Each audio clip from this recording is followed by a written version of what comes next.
সমসাময়িক রাজনৈতিক ইস্যু নিয়ে আলোচনায় অংশ নিতে আমাদের সঙ্গে ভার্চুয়ালি যুক্ত হয়েছেন সিনিয়র সাংবাদিক ইলিয়াস খান এবং স্টুডিওতে আছেন সিনিয়র রিপোর্টার আব্দুল্লাহ শাফি।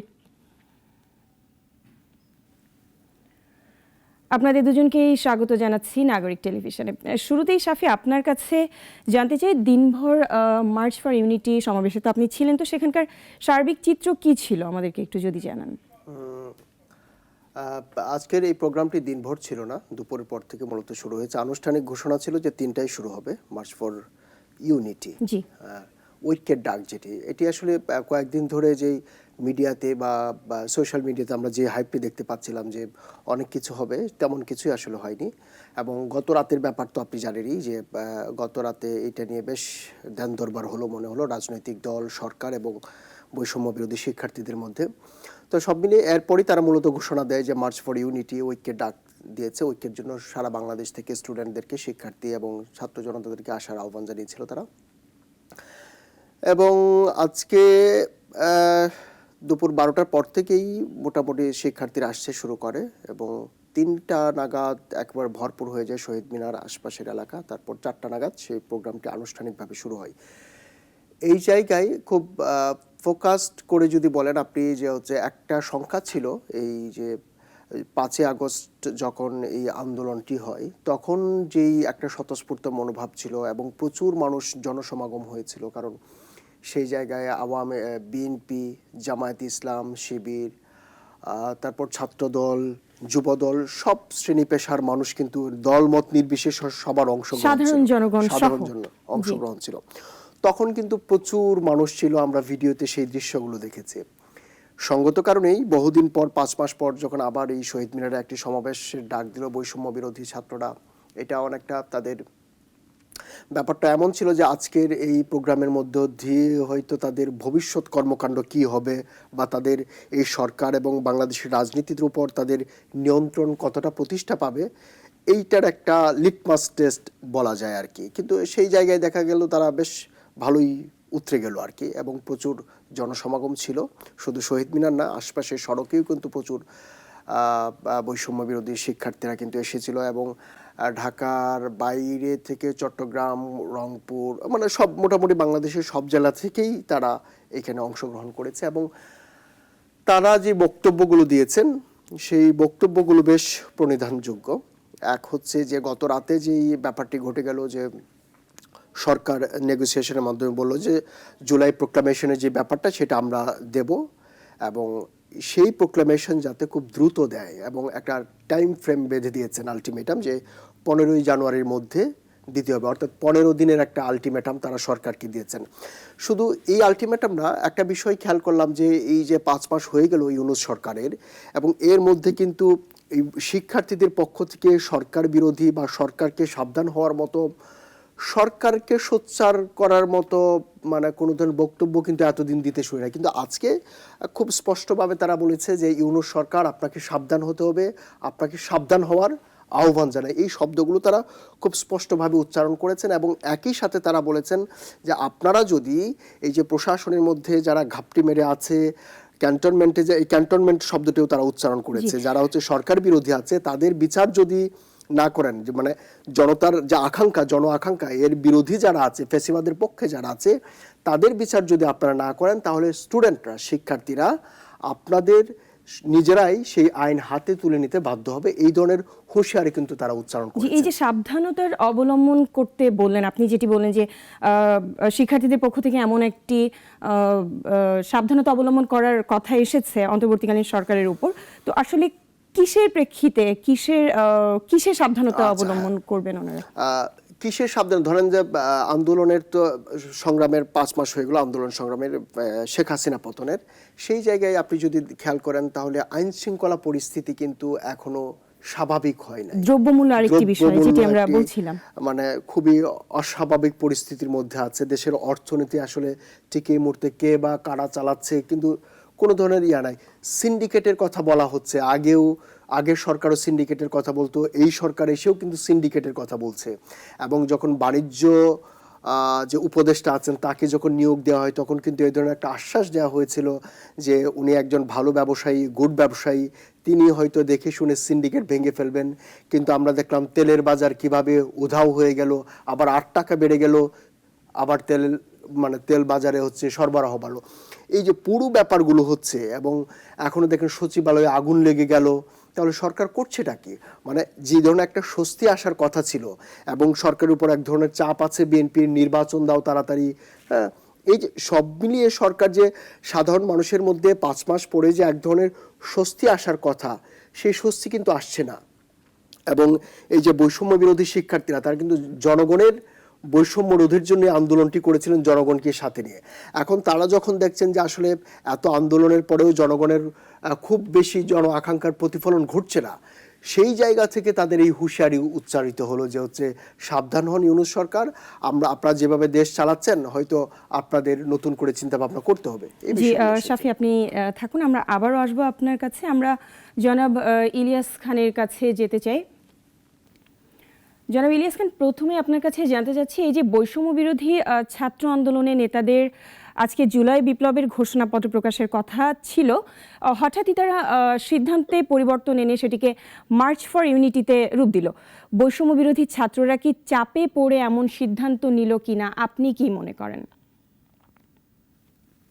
আপনাকে ধন্যবাদ, এবং আমার সহ-আলোচক যিনি স্টুডিওতে আছেন এবং অনুষ্ঠান যারা শুনছেন, অনেকটা সেরকমই মনে হচ্ছে। কারণ বৈষম্য বিরোধী ছাত্ররা প্রথম চেয়েছিলেন রাষ্ট্রপতিকে কি বলে যে পদত্যাগ করতে বাধ্য করার, সেটি তারা পারেনি। কালকে যে ঘটনা হয়েছিল, তারা এমনও বলেছিল যে ৭২ যে সংবিধান আছে সেটিকে তারা কবর দিবে, এবং সেই সংবিধানটিকে তারা মুজিবীয় সংবিধান বলেছে। এটি খুব আপত্তিকর। ট্রাম্প দেশের সম্বন্ধে এই ট্যাগ দেওয়ার কোনো সুযোগ কিন্তু নাই।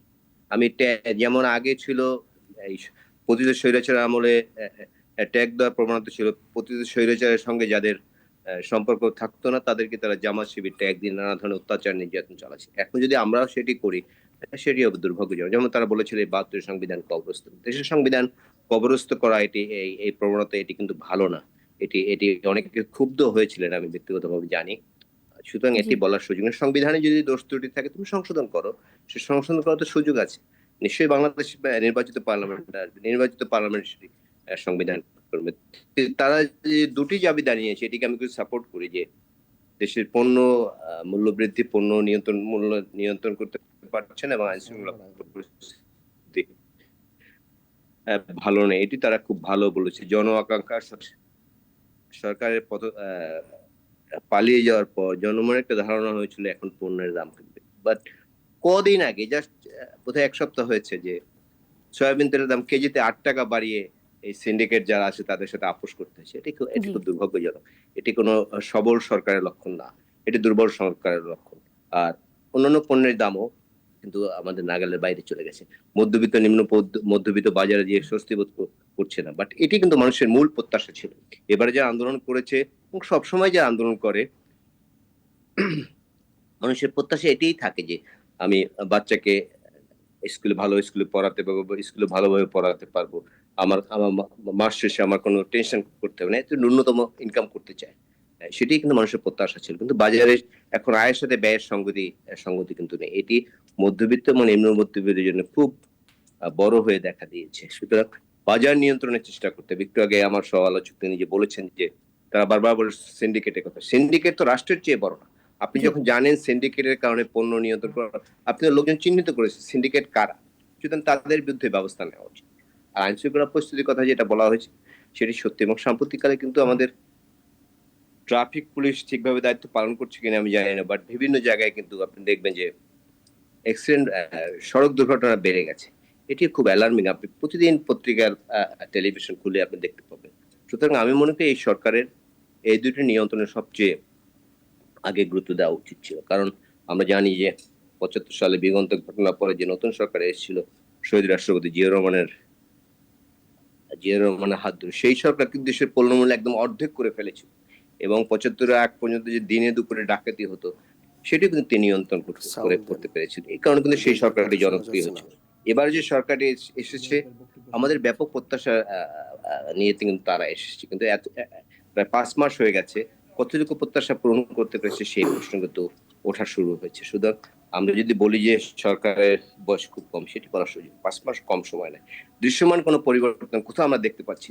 এই যে সবচেয়ে কি বলে কেপি আমাদের যে সচিবালয়, সেখানে গিয়ে কি 5টি মন্ত্রণালয়ের অনেক কাগজপত্র, সব কাগজপত্র পুড়ে গেছে আপনি দেখুন। এবং বলা হচ্ছে, আমরা জানি যে সেই মন্ত্রণালয় খুব ইম্পর্টেন্ট মন্ত্রণালয়, যোগাযোগ মন্ত্রণালয় সহ অন্যান্য মন্ত্রণালয়, যেখানে বড় বড় দুর্নীতির খবর আছে, বড় বড় দুর্নীতির রেকর্ড আছে, কিন্তু সেগুলো পড়ে গেছে।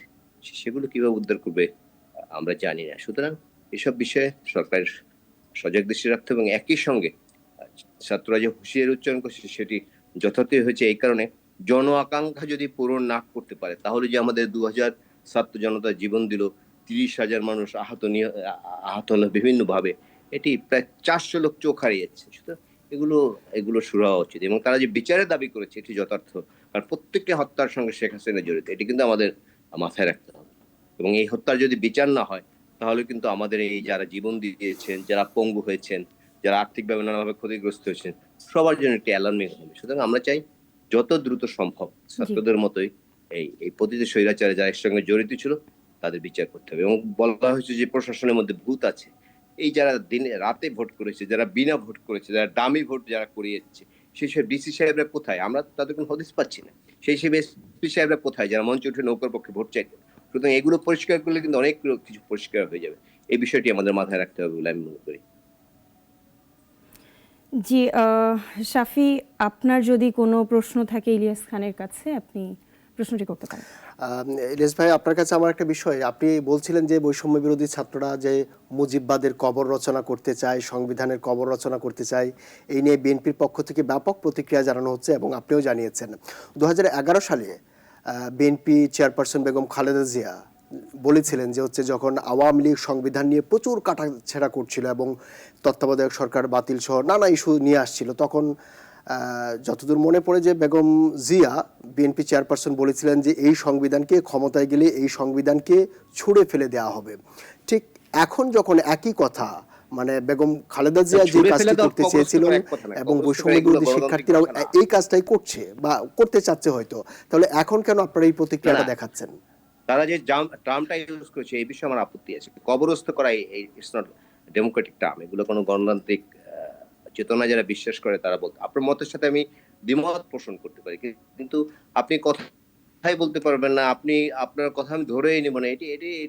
এটাও এক ধরনের কবরস্থ করা তো একজন রূপকর্তে ছুঁড়ে ফেলে দেয়া, মানে এই সংবিধানটা বাদ দিয়ে আমরা নতুন কিছু নিয়ে আসব। বেগম খালেদা জিয়া তিনি বলেছিলেন ছুঁড়ে ফেলবো, বাট তিনি পুরো সংবিধানকে একদম কবরস্থ করবে, এই ধরনের কথা তিনি বলেছেন বলে আমার স্মৃতিতে এটি নেই। আপনি ভালো বলতে পারেন, বাট কবরস্থ করা এখন আমি সাপোর্ট করি না। এটি বলার কোনো সুযোগই নেই। আর যে বিষয়গুলো আসছে, যে যখন এই যে ফেসিবাদের পতনের পর বৈষম্য বিরোধী শিক্ষার্থীরা যখন একটা জুলাই প্রোক্লামেশন, যে আন্দোলনটা যা হলো 1 তারিখ থেকে শুরু করে একবারে 5 আগস্ট পর্যন্ত টানা 36 দিন, কিভাবে কার সঙ্গে তারা কাজ করেছে, যোগাযোগ করেছে, আন্দোলনটা কিভাবে ঘুরে দাঁড়ালো, একবার মাঝে একবার ঢিমেতালে হয়ে গেল, এই যে সব মিলিয়ে একটা প্রোক্লামেশন তারা চাচ্ছিল দিতে, একটা ঘোষণা, এটা তো হইতেই পারে। বিএনপির কেন এই বিরোধিতা, এবং এটা নিয়ে কেন ভয় ছিল আসলে? বিরোধিতা কোথায় করেছে আমি তো জানি। সে পর্দার অন্তরায় কি হয়েছে আমি কিন্তু বলতে পারবো না, আপনিও নিশ্চয়ই বলতে পারবেন না। সুতরাং বিরোধিতা কোথায় করেছে, এই প্রোক্লামেশন থাকাই উচিত এবং থাকতে হবে। ছাত্ররা আমাদের জন্য যে স্যাক্রিফাইস করেছে, আমরা তো ধরুন বিএনপি সহ অন্যান্য যে গণতান্ত্রিক রাজনৈতিক দলগুলো, জামাত ইসলামী এবং অন্য ছোটখাটো দল যারা আছে, সবাই মিলে কিন্তু দীর্ঘ 15 বছর ধরে আন্দোলন করেছে এবং নানাভাবে নির্যাতিত হয়েছে। বিএনপি নেতাদের বিরুদ্ধে হাজার হাজার মামলা, জামাত কর্মীদের বাড়ি ঘর ভাঙচুর, নানা কিছু করেছে। এবং এরপরে কিন্তু একটি চূড়ান্ত আন্দোলনে, এবং সেই চূড়ান্ত আন্দোলনের নেতৃত্ব দিচ্ছে কিন্তু বাংলাদেশের ছাত্র সমাজ। এটি কিন্তু করার সুযোগ নেই, এবং তারা প্রমাণ ছাত্ররা যে সব স্বৈরাচার বিরোধী আন্দোলনে ছাত্ররা বড় ভূমিকা পালন করছে। এবং আজকে যে ছাত্র সমাজ যারা আজকে সমাবেশ করেছে, তাদের প্রতি আমাদের কৃতজ্ঞ থাকা। আজকে আপনি যে টেলিভিশনের কথা বলতে, এটি কিন্তু তাদের অবদান। এই স্বৈরাচারে যদি পতন না হতো, এই জগদ্দল পাথর যদি না সরতো, তাহলে কিন্তু আমরা কথা বলতে পারতাম না। সুতরাং ছাত্রদের প্রতি আমাদের আমাদের ভালোবাসা, শ্রদ্ধা সবকিছুই আছে, এবং তাদের প্রতি আমাদের প্রত্যাশাও আছে। কারণ আমরা কিন্তু বারবার ব্যর্থ হয়েছি। আমাদের মুক্তিযুদ্ধের যে চেতনা ছিল, যে প্রত্যাশা ছিল, আমাদের পুরুষের যে জন্য জীবন দিয়েছিলেন, আমরা কিন্তু সেটি পাইনি। আমরা পেয়েছি কি, গণতন্ত্র হত্যা করা হচ্ছে, আনপ্রিং গণমাধ্যমের কর্মী, তখন সব গণমাধ্যম বন্ধ করে দেওয়া হচ্ছে। তারপরে দুর্ভিক্ষ উপহার দেয়। আমাদের তো কিছুই পাইনি। তারপর ৯০ আন্দোলনের পর যে যেমন ৯০ আন্দোলনের সময় আমি ঢাকা বিশ্ববিদ্যালয়ের ছাত্র, সেটি তখন শুধু ঢাকা বিশ্ববিদ্যালয় এবং কয়েকটি শিক্ষা প্রতিষ্ঠান কেন্দ্রিক আন্দোলন ছিল। বাট এবারের আন্দোলনে কিন্তু ছিল সর্বব্যাপী, গ্রামে গঞ্জে ছাত্র জনতা, ছাত্রদের বাবা মা সবাই আন্দোলন করেছে এবং অনেক প্রাণও ঝরেছে। এরশাদের আন্দোলনে কিন্তু খুব অল্প মানুষ মারা গেছে। পুরো ৯.৫ বছরে রাজনৈতিক কারণে মাত্র ৮২ জন মানুষ মারা গেছে। শেখ হাসিনা, এই যে ফেসিস্ট শেখ হাসিনা বলে কত হাজার হাজার মানুষ বাংলাদেশে মারা গেছে, কত মানুষ গুম হয়েছে, কত মানুষ আয়না ঘরে গিয়েছে, তার কোনো হিসাব নিকাশ নেই। এবং সর্বশেষ প্রায় ২,০০০ মানুষ হত্যাকাণ্ডের শিকার হয়েছে এবং তাদেরকে নির্মমভাবে হত্যা করা হয়েছে এবং ৩০,০০০ ছাত্র জনতাকে চিরজীবনের জন্য পঙ্গু করে দেওয়া হচ্ছে এই আন্দোলন। এরপরও আমাদের, আমি যে কথাটি বললাম, আমাদের অনেক প্রত্যাশা। আমরা আশা করতে চাই আগামী বাংলাদেশে অনেক ভালো হবে এই ছাত্র সমাজের হাত ধরে, এবং যারা রাজনীতি করেন, রাজনীতির উপরে তারা কিন্তু ওয়াচ ডগ হিসেবে কাজ করবে। রাজনীতিবিদরা কি করছে সেটা কিন্তু এই ছাত্র সমাজ দেখবে। সুতরাং তারা যে প্রোক্লামেশন কথা বলেছে সেটি অবশ্যই, এবং তারা বোধহয় ১৫ তারিখ ডেট দিয়েছে, সরকার নিশ্চয়ই প্রকাশ করবে বলে আমি আশাবাদী। জি, জনাব ইলিয়াস খান, জানতে চাই, সরকার প্রথমে বলল এটির সাথে তাদের সম্পর্ক নেই, পরে আবার সরকার সিদ্ধান্ত নিল যে সরকারের পক্ষ থেকেই জুলাই বিপ্লবের ঘোষণাপত্র প্রকাশের। এটির আসলে কারণটি কি?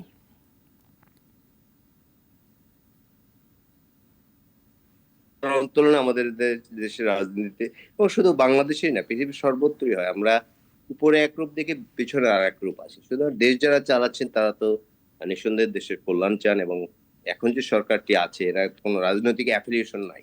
রাজনৈতিক অ্যাফিলিয়েশন দ্বারা নানা সীমাবদ্ধতা থাকে রাজনৈতিক দলগুলো, কিন্তু এই সরকার কিন্তু অ্যাফিলিয়েশন, সুতরাং তারা কিন্তু দেশের জন্য যে ভালো সেটি কিন্তু বিনা বাক্য ব্যয় সেটি করতে পারবে, কোনো ঝামেলা ছাড়া সেটি করতে পারবে, এবং কোনো রাজনৈতিক দল সেটি বাধা প্রদান করবে না। কারণ আমরা জানি, আজকে বলা হয়েছে এবং আমরা সবাই জানি, আওয়ামী লীগ ছাড়া বাংলাদেশের যত রাজনৈতিক দল আছে সবাই কিন্তু ঐক্যবদ্ধ হয়েছে দেশের প্রশ্নে। যেমন দেখুন গত ১৫ বছর যে নতজন পররাষ্ট্রমন্ত্রী ছিল, বিশেষ করে ভারতের সঙ্গে যে সম্পর্ক ছিল, এবং তারা একজন পররাষ্ট্রমন্ত্রী বলেছিলেন যে আমাদের স্বামী স্ত্রীর সম্পর্ক, সেই সম্পর্ক থেকে কিন্তু আমরা বেরিয়েছি, এবং এই সরকার কিন্তু মর্যাদাপূর্ণ অবস্থান নিয়েছে, এটি খুব ভালো দিক। সুতরাং আপনি যেটি বলেছেন তারা কেন ঘোষণা করবে, নিশ্চয়ই সরকার ভালো বলতে পারবে। আমি আশাবাদী হতে চাই ১৫ তারিখের মধ্যে তারা ঘোষণা করবে, এবং ছাত্র সমাজের দাবি জানিয়েছে, অন্যান্য যেসব দাবি জানিয়েছে সেগুলো তারা পূরণ করবে বলে আমি বিশ্বাস করি।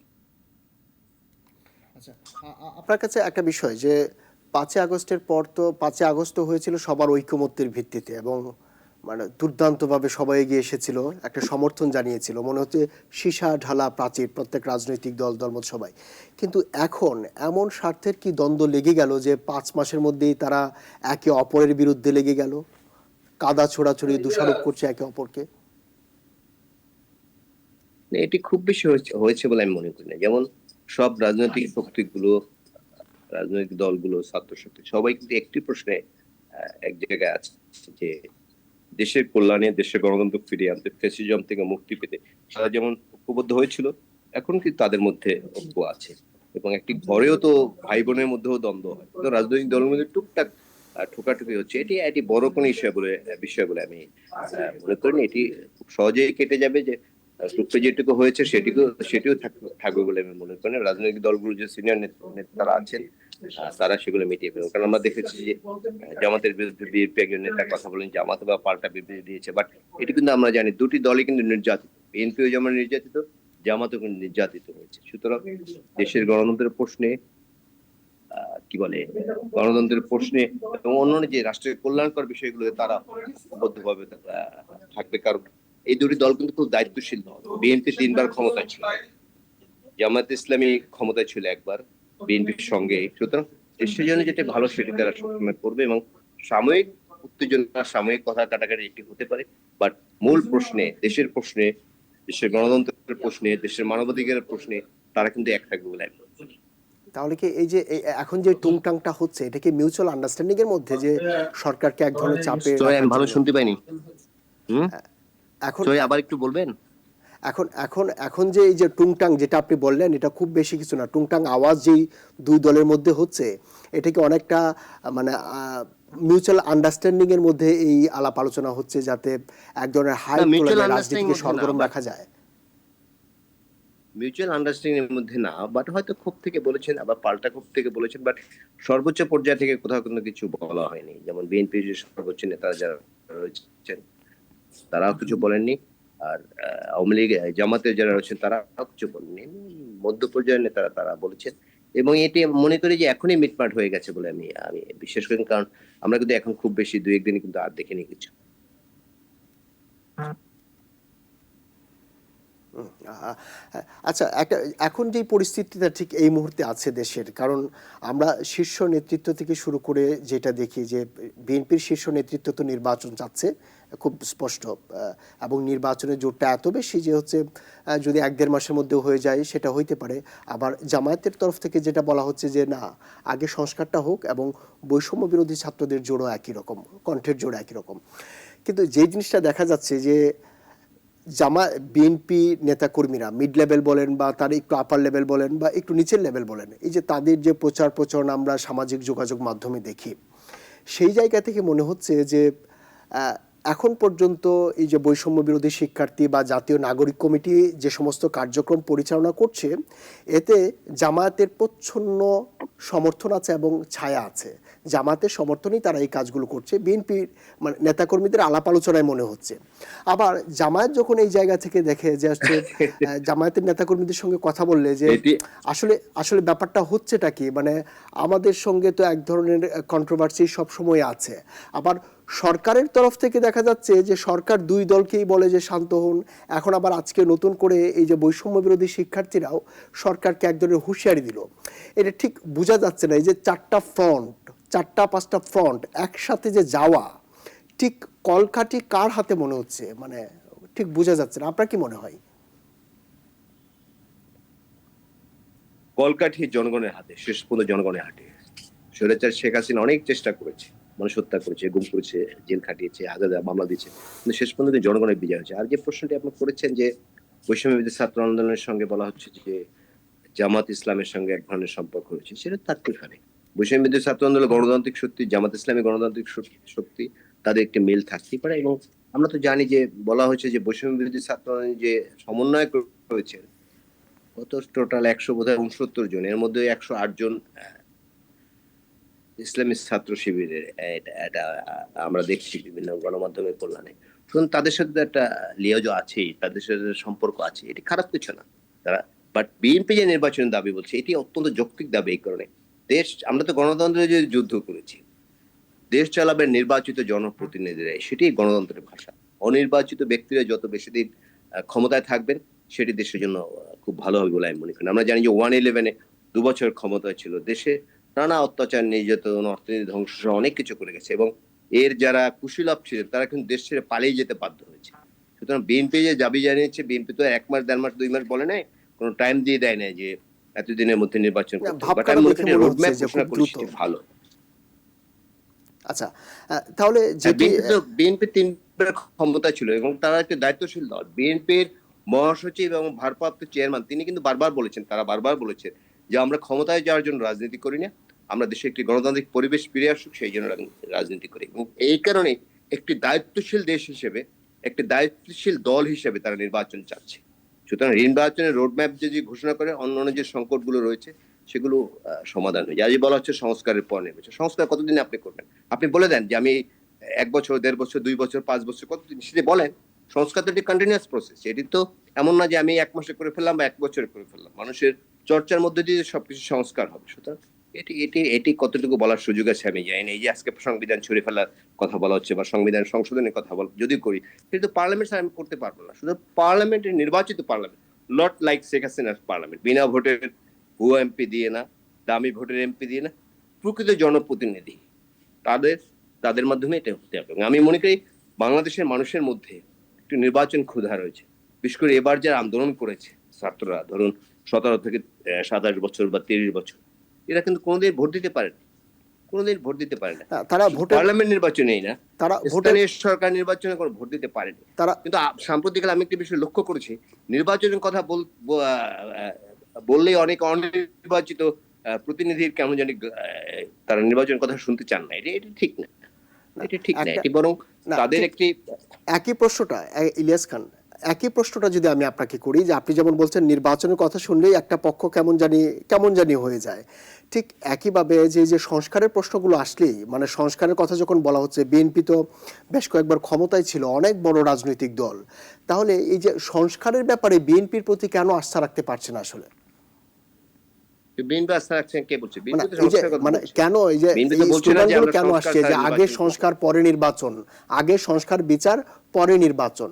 মানে বিএনপি তো চাচ্ছে একটা গণতান্ত্রিক সরকারের অধীনে একটা নির্বাচন হোক, তারপর বিচারটা আসবে, এবং সেই সংস্কারগুলো তারা করবে। বিচার কিন্তু তো এই যে দীর্ঘ বৈষম্য বিরোধী শিক্ষার্থীরা যা বিএনপির 2004 এই কথাই কেন আস্থা রাখতে ফিনিশ পারছে না? Let me finish. যেটি হচ্ছে একটি কৌশল বিচার প্রক্রিয়া। বাংলাদেশের বিচার প্রক্রিয়া অবস্থা আমরা জানি।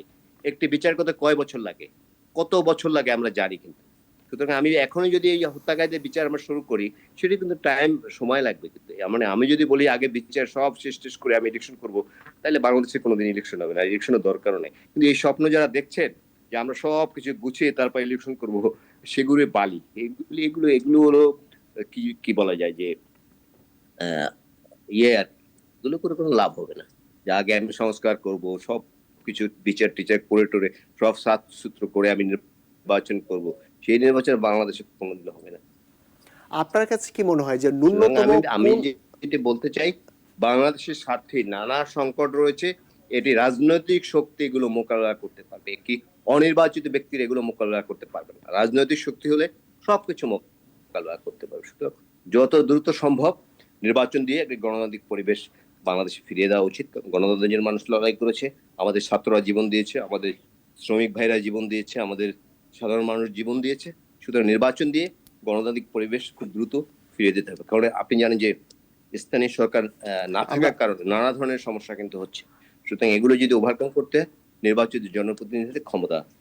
আমরা শেষ প্রশ্নটি আপনাকে করতে চাই, যে হচ্ছে অনেক সংস্কার কমিশন হয়েছে, অনেক সংস্কারের কথা আলাপ হচ্ছে, আপনার কাছে কি মনে হয় যে ন্যূনতম কোন একটা বা দুইটা সংস্কার হলেই নির্বাচন দিয়ে দেওয়া সম্ভব? নির্বাচনটি যে সুস্থ হতে পারে, ভালো হতে পারে, সেই সংস্কার করতে হবে। অন্যান্য যে বডি সাংবিধানিক কিছু সংস্কার কথা বলে যাচ্ছে, সেগুলো বলা করতে হবে। এবং বিএনপি তো 31 দফা যেটা দিয়েছে, সেই 31 দফায় কিন্তু ঘুরে ফিরে সব আলোচনা হচ্ছে। যেমন দুবারের বেশি প্রধানমন্ত্রী থাকতে পারবে না, তারপর দলীয় প্রধান, এই যে বিষয়গুলো, দলীয় প্রধানমন্ত্রী হতে পারবে না। সুতরাং দ্রুত সংস্কার করে আপনি যেটা বলেছেন, সবচেয়ে বড় দ্রুত সংস্কার করা হচ্ছে নির্বাচন কমিশন। কিন্তু বাংলাদেশের নির্বাচন কিন্তু নির্বাচনে পাঠানো হয়েছিল, আমরা জানি। সেটা নির্বাচন যে একটি ব্যবস্থা আছে, বাংলাদেশের মানুষ এটি ভুলে গিয়েছিল গত বছরে। যে বাংলাদেশের পরিচিতি হয়েছে, যে আমরা নিশ্চয়ই, আপনি পড়েছেন, আজকে যিনি উপস্থাপন করেছেন তিনিও পড়েছেন, যে নিশ্চিত সূর্য দেশ নরওয়ে, সূর্যোদয়ের যে জাপান, আমরা নিশ্চিত ভোটের দেশ বাংলাদেশ, এটি কিন্তু সারা বিশ্বে পরিচিত হয়েছে। এই অবস্থা থেকে আমাদের বেরিয়ে আসতে হবে। বাংলাদেশে অনেক সম্ভাবনা একটি দেশ, এখানে প্রচুর ডেমোগ্রাফিক ডিভিডেন্ড আছে। বাংলাদেশের মানুষ কাজকর্ম করে অনেক কি দেশকে সমৃদ্ধ করতে পারে। সেই জন্য একটি নির্বাচিত জনপ্রতিনিধি দরকার। নির্বাচিত জনপ্রতিনিধি না থাকে, রাজনৈতিক শক্তি যদি না থাকে, তাহলে কিন্তু আমরা এগুলো মোকাবিলা করতে পারবো না।